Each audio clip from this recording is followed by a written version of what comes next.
Hello, everyone, and welcome to another episode of the Atom Podcast. I am your host, Ollie Thompson, and today I'm joined by CEO of Velox, Jon Butler. How are you doing, Jon? Good. How you doing? I'm not bad at all. I'm going to do a brief introduction into Jon. Jon graduated in the UK. He's a Brit before making the jump overseas. He has spent over 20 years in the world of finance and banking with the likes of Goldman's and RBS, and has since become CEO of Velox, who he will tell us a lot more about in the future. What I want to start on, though, Jon, is your journey into banking. You graduated from Birmingham and you put the rucksack on and you went traveling to Asia, right? Yeah, that's right. Yeah. Well, the idea was to go traveling around Asia, but we never made it beyond Hong Kong. Nice. Yeah, where I was a cocktail barman in Rick's Cafe, which I don't think is still there in TST, Tsim Sha Tsui. And yeah, the one of our clients was setting up a quantitative trading desk at NatWest Markets, and needed a developer. And yeah, the rest, they say, is history.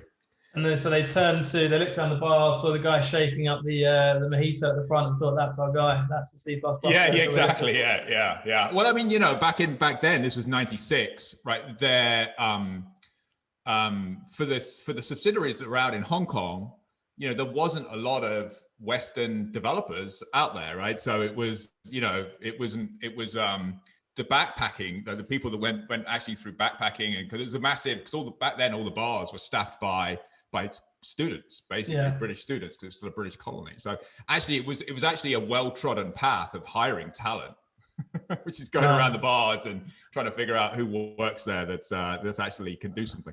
How things have changed. Yeah. Nice. So so you got approached, you joined RBS at the time, NatWest, and then did you say you got bought out by? Yeah. Did they get bought out by Deutsche? Yeah, they got bought out by Deutsche. So okay. I mean, my career is kind of full of lucky kind of, or I guess you make your own luck, or you take advantage of the luck you get. But when I joined Wheelock NatWest, and NatWest Markets at the time decided that they wanted to kind of like take on the world. And NatWest Markets actually hired like all of the great and the good from Morgan Stanley Equities. Nice. So I, like, straight out of kind of my first job, I was working with all these guys that basically built kind of equity trading technology, like in the late '90s at Morgan Stanley, and which was still, still look back at as just an incredible learning experience. And but then NatWest Markets ran out of money, because they couldn't deliver on the revenue, and they sold basically equities to Deutsche, and they sold fixed income to RBS. Mm-hmm. And so I then became part of Deutsche, and then Deutsche moved me to the US, where I get another lucky coincidence. I was running technology for program trading, which was back in kind of late '90s, when program trading was really the first business that like completely depended on technology. That's just, you couldn't do it without technology. Your edge, the reason why clients traded with you was because you had a better grasp of technology. And then from there, I moved to Goldman to help build out their program trading infrastructure, and that was like 2001. And you ended up MD, head of equities tech, really? Yeah. So I spent 2 stints at Goldman, kind of 15 years in total. I was running, at the end of the first stint, I was running equity technology, and then second time around, I was ops technology. So got to, after doing the front office, got to take a look at the back office side of things. Nice. So you had the well-rounded experience across the tech stack, and then obviously Velox came as a result of all this experience you've had. But arguably, when you and I spoke before, Velox version 1 was created 20 years ago, right? In terms of, I guess, the offering. And it was only until 2018 that you actually joined ex-colleague and went and did it. Yeah, I mean, Velox is aside from the bits that I did in operations, I mean, my career has just been trading technology. That's just what I've always done. And that's, and the point of Velox was we created Velox to try to help solve like a big industry problem, which was the fact that, the technology on trading desks is actually pretty old, Yeah. And sorry, just for the listeners, Velox, in case you don't know, it's an application platform to make it fast and easy as possible for the front office developers to build these trading applications. That's what there you go. And so that's what Jon's built, and that's what it's there to do. And so yeah, go on, carry on with what you were saying. Yeah. So it's weird. It's a little bit kind of contradictory because of so much money gets spent on technology within investment banks, but how I describe it, it gets spent in kind of islands. They're disconnected islands. So there'll be huge investment, very deep, but in a very focused area, and the rest is kind of ignored. And even where there has been significant investment, there hasn't really been much of a modernization program. And partly that's because it's bloody hard, right? I mean, it's almost like that. It's like the analogy of trying to change the engines on an airliner, when you're midway across the Atlantic and, you've got 400 passengers on board. That's kind of what it's like to keep modernizing a trading system, right? I mean, these things have to work, right? The regulatory risk is just huge if you get it wrong. So consequently what's happened is the technology in front office has really fallen behind where other industries are, where you use the consumer technology that we all use every day. And so Velox is it's basically Velox was about finding, helping clients to kind of fix that problem, which was giving them an infrastructure that is kind of futuristic. So, if you kind of had a blank piece of paper, what would be kind of the most modern way or the best way that you could build a trading system? So that's at the moment, that's now web-based, it's all cloud-based. It's got a lot of low-code apparatus around it to make it easy to change. But also, the key thing is giving clients a way to modernize. So to actually get from what they currently have to where they want to get to. Our history is littered with, it's kind of why you see such a fragmented infrastructure today is because it's so hard to move from an old system to a new system. So with Velox, we were very conscious of giving people kind of the future infrastructure, but of giving them a bridge, the ability to get from the old to the new. And yeah, as you say, the infrastructure itself is kind of taking all the learnings from building 6 or 7 different infrastructures over the last 20, 25 years. And what I was going to say on that is you 15 years ago would have been a client of you today in terms of, being at Goldman. So being in your own shoes 10, 15 years ago at a Goldman's, how come other firms weren't so proactive in doing this? How come a firm like Velox can be so successful? Like, why have all firms gone down the same route of having such outdated tech? Is it similar to that airline analogy as you said? Like, they just simply, you can't just change it from scratch? Yeah, I mean, there's a whole bunch of different factors. But yeah, so a healthy, kind of a quick analogy is that kind of airliner, which is how do you change something while it's still operating?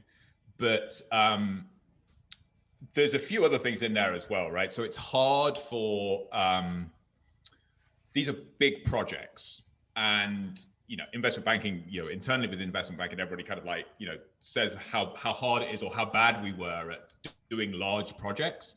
Actually, it's the same everywhere, every industry, right? Once a project goes beyond a certain size and time frame, like let's say it's going to take 3 years to deliver on the investment, and it's going to require multiple teams and 20, 30, 40 people. The chances of that project just never actually finishing is really, really high. So there's all these weird factors that go on, right? Which is that kind of all add to this problem of modernizing. And I still think to this day, and I've spent some time now with other industries, the pressure on businesses within the front office, the pressure on individuals to generate revenue is just immense. And tech budgets are only so limited. And so you got this constant, kind of pressure of offsetting forces, which is the business need to spend what money they've got on building new toys and for clients so they can generate more flow and generate more business. But then on the flip side of that, you've got basically technology and management saying, well, you need to modernize, you need to modernize, you need to modernize. So there's all these headwinds that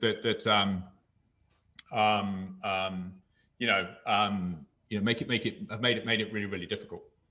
And do your clients invest nowadays? Do they pretty much invest more in Jon Butler's CV than they do in Velox itself? Because you've probably seen so many different aspects of this is now the way to do things. This is now the way to do things, that you've now got the sort of formulas to, you've seen it happen everywhere. You've seen it work every way, front to back, different ways. And this is how to do it best. Is that sort of how Velox came about? Yeah. I mean, I definitely wouldn't say it's all about me. For a start, Velox is there's three founders, Govin, Jaju, and Jason Yan, who, so the three of us, it's the three of us together. I do think that, to your point, the technology, it's a combination of the technology and the people.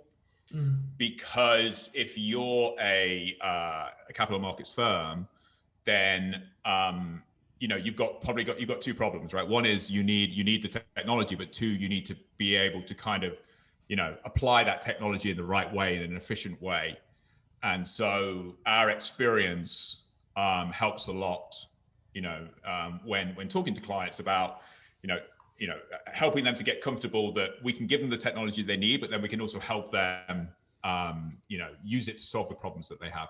I think certainly there is a unique set of challenges within capital markets. There's just so much pressure, right? As I was just saying, that definitely, being able to empathize and understand those challenges and those trade-offs is incredibly helpful when you're selling into clients. And when a client now buys or invests in something like Velox, how much can you actually do to help a firm as large as an investment bank, as an example, or a sort of multi-million-pound business? You can go in and take care of almost anything that they need technology-wise? No. I mean, we are. Essentially, what we're trying to do is give their developers, like front office developers, better tools to serve their business. Right. Then in addition to that, we provide, consultancy services, which is, a minority part of the business, but we provide, advice, consultancy services on how to apply, our technology in the right way. But it varies dramatically across clients, because it depends on, who's involved on the client side, where they have strengths and weaknesses from a skill set perspective. We, just as a business philosophy, and this is one of the great things about, and this is why fintech is just doing so well, right? And why it's really helping the industry, is we can be flexible, right? The larger kind of more traditional firms have a tendency to be one size fits all, which is, this is what we do and this is what we don't do. And if, and that's basically take it or leave it. It's much easier for us to present, to be flexible and give a client what they need, exactly what they need, in the way that they need it. You guys are a bridge, right? You're a bridge. And when you and I spoke before, you used that as the analogy, and I thought it was a perfect way of saying that. You say you're not coming in and ripping it all out from scratch yourself. You are providing a bridge between those people to allow them to do it more effectively, which is brilliant. Yeah, and look, if you check out stuff that I've posted on LinkedIn and some of the articles I've written, I mean, there's terrible wastage in probably in most industries, but in capital markets, where systems become considered legacy because they don't do 100% of the things that they need to do. They do 80% perfectly well, but the 20% is where the business is right now, and so you have a tendency to throw the baby out with the bathwater. We believe quite strongly at Velox that you need to try to kind of maintain that 80% and just spend the money on replacing the 20%.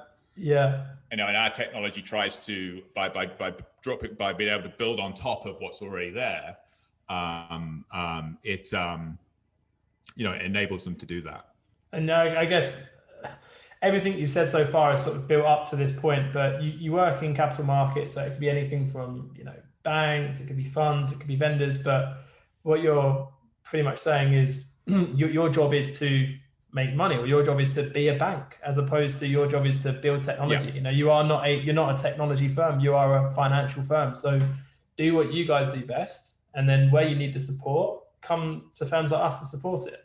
Yeah, and I think that's where you're going, Ollie. I think is it's a really healthy thing that's happening in the industry, right? Which is and 25 years ago there just wasn't the vendor choices that there was today. So banks had to, with SecDB at Goldman Sachs. I mean, there wasn't the only way that you could come up with the idea and build it was yourself, right? Because it was totally innovative. And so, consequently, a lot of banks have a lot of infrastructure that they've built themselves, and as the world has evolved, and as the market's become competitive, and as revenues have dropped, and it's, everything's started to get squeezed, they've had to basically go back to focusing as much as they can on what they're really, really good at, and finding third parties to help them with things that they don't necessarily need to be good at. And I think fintechs and the rise of the tech industry has kind of offset that, right? So now, I remember, certainly for the vast majority of my career, people would look at you strangely if you kind of like were pushing external solutions, to an internal problem. But that's just not the case anymore, right? I think capital markets firms have come to the realization that they don't, the better technology gets built at technology firms, and probably some of the, certainly the talent is spread across the two these days. It's not just all on Wall Street or all in the city of London. Spot on. I'm going to make you feel a bit old now. I like doing that to my guests. That's not hard to do. But I want to talk about the challenges, because you've gone through an era where within the world of banking alone, like, times have changed massively with technology, with everything. And there's still a stigma. Hero to zero and back to hero again. Yeah, exactly. And I think, unfortunately, there's... me being on the side of recruitment and helping people in technology find new jobs, I hear it time and time again, or I used to a lot more, people within finance thinking that the front office is the sexiest and best place to go. And it's only through time now that I've realized that, and you've obviously had that experience going back to Goldman and seeing the other side of things, that the back office is as integral to the performance of the business as the front office is. And the back office systems are probably the more outdated systems out of all of them. I know how firms work, especially on the buy side. They have a priority list of what needs to get done first, and things that are typically more towards the back office normally fall down the list, and more trading focused projects get done first. So has there been like an opportunity for you to almost revolutionize the way that back office systems are, make them even more sexy? Because if I speak to someone now in 2021 about working in a back office role, they're a lot more open to it than even in 2017, 2018. Yeah. How is that technology perceived now? I think that I was guilty of this, being brought up in the front office, and I guess everybody to a certain extent, wherever you are, you think it's hard to perceive what people are doing in other areas, and there was definitely a bit of arrogance that front office was where all the tough problems were. I witnessed firsthand and got to learn firsthand for 5 years, doing ops tech at Goldman, that that's just not true, right? I think that in fact, I would argue that there's actually a bigger amount of diversity and depth in the technical challenges that you have to solve in the back office than there is in the front office. The front office requires a different type of skill set, because it's about being able to support a business, a trading desk, in whatever that trading desk needs to be, profitable that day or that week or that month. And so it's much more tactical, and the technology needs to be, and the technologists need to be more tactical, which is why you see quants and strats, why you see that kind of evolving and gaining momentum, because it's much more about like, 2 week sprints of kind of, can we do this to try to get more clients? Can we do this to take more edge out of this trade? some of the real engineering problems are in the back office, right? You know, building a ledger, a real-time ledger that can house, you know, all asset classes, you know, at something like a Goldman, and is, you know, regulatory kind of approved in terms of accuracy, you know, and can always keep up, is incredibly hard to do, right? I mean, and so, and you know, what you'd find in the back office is you actually get more time to do it like a proper technology project, right? Where it's a 3-year thing. It's going to take us 3 years. Here's the 20 people, you know, which is, you know, it's hard to take that type of an approach in the front office. So yeah, so I think also I witnessed this firsthand, right? Which was, and people, you know, colleagues of mine in the front office or in operations themselves. I think 2008 was actually pretty helpful for making a lot of people aware of the rest of the firm, because 2008 was about the middle office and the back office, you know, and the firms, the existential, you know, are we going to be in business tomorrow, that all of the banks went through 2008. You know, the people that saved the day was operations. It was the back office. It was, you know, what we called the federation at Goldman. It was, you know, the finance team, the treasury team. It was all about liquidity, right? And you know, which actually kind of, it kicked off a whole bunch of projects going forwards, right? Which was about, because everybody was trying to find liquidity, right? It's, where is it in the bank? How do I get access to it? How can I monetize it? How can I liquidate? Yeah, that really did change things. It changed things in terms of how leaders were perceived at, you know, at all levels of all areas within the firm. Yeah, because like you say, in a firm like a Goldman's, you've got 30 to 50 different businesses, each one having their own representation of where liquidity was in their books, and to then be able to centralize that must have been literally just a switch of, wow, this has changed so much. Yeah, I mean, it's kind of I mean, capital markets as it is today it's really only 30 years old, right? And it was all put in place kind of 30 years ago. And back then, everything was set up as individual businesses. Every business had a partner, it had a technology team, it had a legal team. They just were under the same kind of roof, right? Certainly at Goldman, that's how the partnership model worked. And actually, most firms have been fighting against that ever since then, to try to kind of consolidate, to try to centralize, to try to push everything together. Because if you did it today, you would have everything be integrated because you just want to get one view. It's just obvious, right? But everything started out separate. And it leads into a really important thing that we're doing at Velox, and the way that we talk about Velox is when we talk about a front office that is you know, not modern, or is kind of behind the times. One of the ways it's behind the times is its ability to monetize data, because data is still stuck in these silos.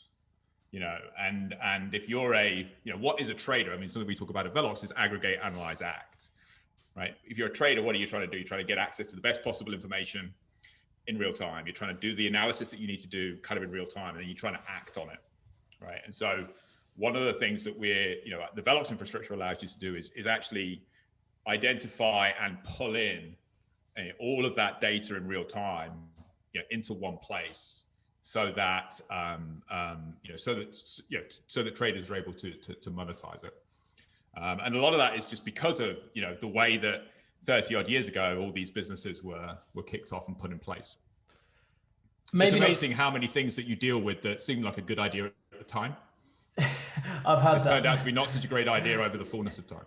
Yeah, both inside and outside of work, I've experienced that as well. So I can maybe 96 in Hong Kong, you had a few experiences yourself in the cocktail bar in the evening. I wouldn't be able to comment. So maybe not 30 years ago, but let's push back 20 years ago. When you started experiencing leadership in the world of investment banking back then, you and I have spoken about it in the past, but it wasn't normal to stay a techie for too long when it comes to management. And then you got to this point where, and this is well before I got into recruitment, but there was this point in the industry where it sounds like tech and algo just completely took over. And then as a leader, so for you, you've probably started as a techie, then gone up a sort of managerial route, being taught how to do things one way, and then all of a sudden hitting this sort of tech revolution and then just having to change the way you lead completely. So where did tech and algo really come from when it comes to banking? Because that's all we know today, but it wasn't always the case. Right. I mean, tough question, by the way. I'm not expecting you to answer it as smoothly, but I mean, there's quite a bit. Yeah, we need to unpack that a little bit. I think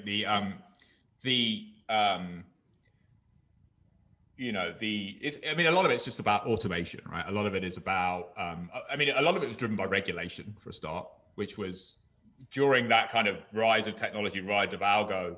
You could argue that was just in response to the way regulation changed and pushed, because back in the 90s, it was the Wild West, and then a lot of regulation came in, especially in the equity space, which pushed a lot more things to be a lot more electronic. You got rid of this, the specialists trading manually on the open outcry. Everything became kind of electronic and exchange based. And because of, the more, and people realize that the more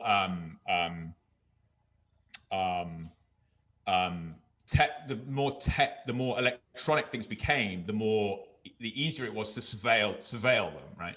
Because basically everything you did, things like OATS regulations, every single leg that a trade took was kept and sent to the regulator, right? So it becoming electronic, becoming technology based was the right thing to do to be able to police the industry.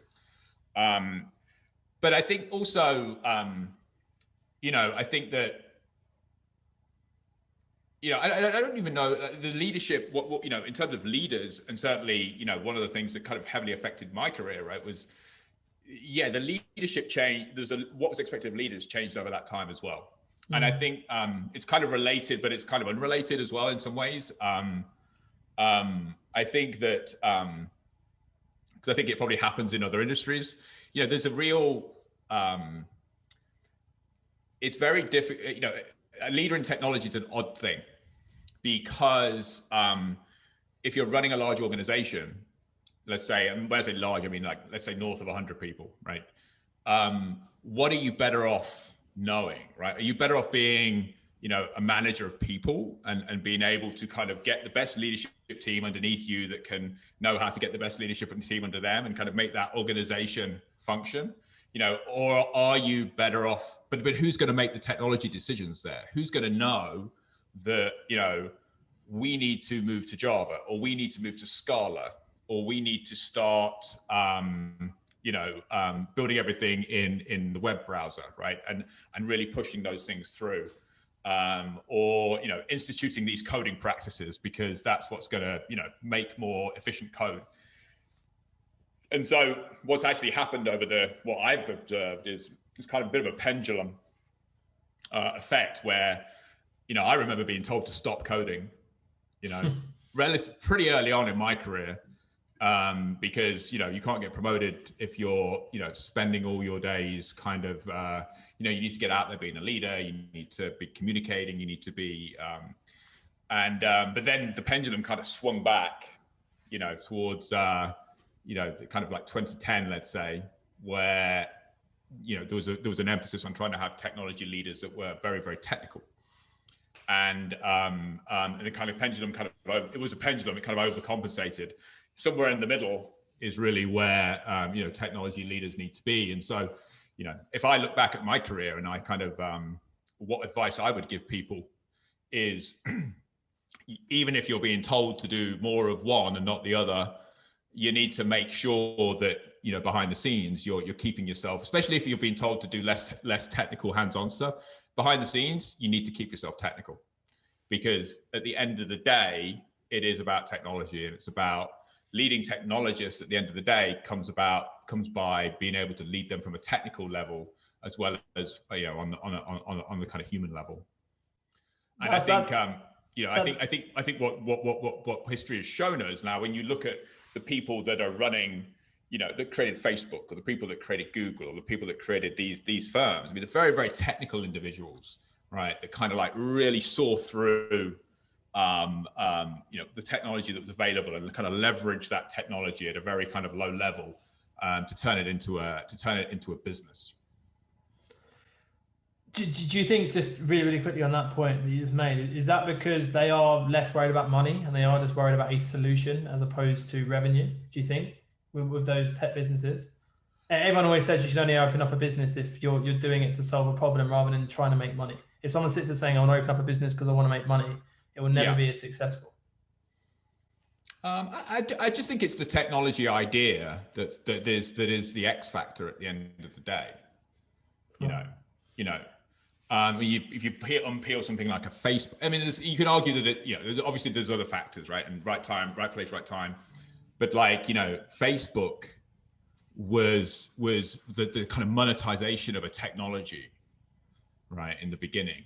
Yeah, right. yeah. It was like having that an understanding, at a very low level, how that all worked, and being able to monetize it. Same goes for Google and search and things like that. Just to wrap up on the leadership, and because I think what people have learned today is they've learned about your background, they've learned about Velox, they've learned about what it can provide to companies. They'll understand why companies need firms like Velox, and it's not that any firms are making mistakes. It's just you can't simply do all of it, and you do need to outsource it, especially as we grow and as technology becomes a larger part of what we are. And when firms aren't tech businesses, like the capital market firms aren't, then they need to rely on the specialists to do that. One last thing that I think is really valuable for people to learn from you is you have gone through different stages of leadership where it's been managerial, technical, you've gone through the ranks and you've worked at different firms. Where do you learn the most from when you are a leader? So if someone's coming up through a bank now, if someone's working at a company, where are they going to learn mostly from to become a good leader? Do they learn from good leaders? Do they learn from bad leaders? Do they learn externally by reading books and looking at people out there, icons? How do you typically do it? Because a lot of people say it's just through osmosis and just working underneath a good leader makes them who they are today and they learn from it. But are there other ways that you're able to sort of learn how to become the head of equities tech at Goldman's? Right. Yeah, I mean, there's definitely not one size fits all, right? So I think the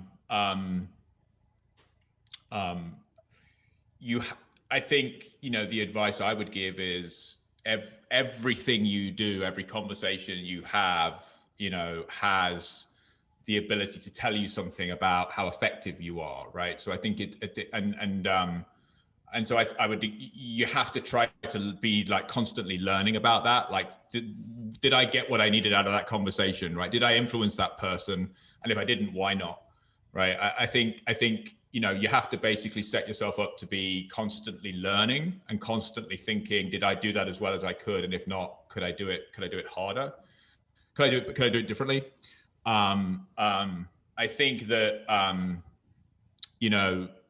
so there's that. I would say when people fail, it's easier to answer this question by looking at people that failed or didn't realize their potential and, what did they do wrong? Well, yeah, I think if you're too kind of like, if you're not introspective enough about what are my limitations, and so, how am I perceived as and a lot of that is about also, it doesn't necessarily matter what you are, it's how you're perceived, right? So you've got to kind of build up this picture of, this is how people think I am, and then understand what the limitations are of that perception, and then work against it, right? And make a point of, so if people think you're not technical enough, then you need to have a strategy around when you do something that is technical, making sure that you're triply amplifying it to kind of, to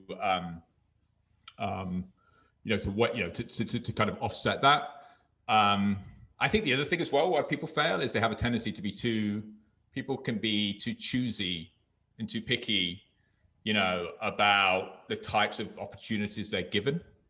And I think over time, as you get older, you realize that the value is the opportunity and not necessarily what the opportunity was, And so if I look back at the things that made me successful, it's because I was for whatever reason, I was, the opportunities I got, I weighted the fact that it was an opportunity over the fact that it wasn't necessarily exactly in line with what I thought I would be doing. And I just kind of got on with it. So, that would be another good piece of advice. I think, I think that kind of like constant like evaluation, I think is really important. because the thing is, time is also you're kind of a great ally in this, which is why, you know, as people become more senior and over time they kind of become, you know, kind of more effective, is because you get to, sometimes a decision you take, you don't know the results for years.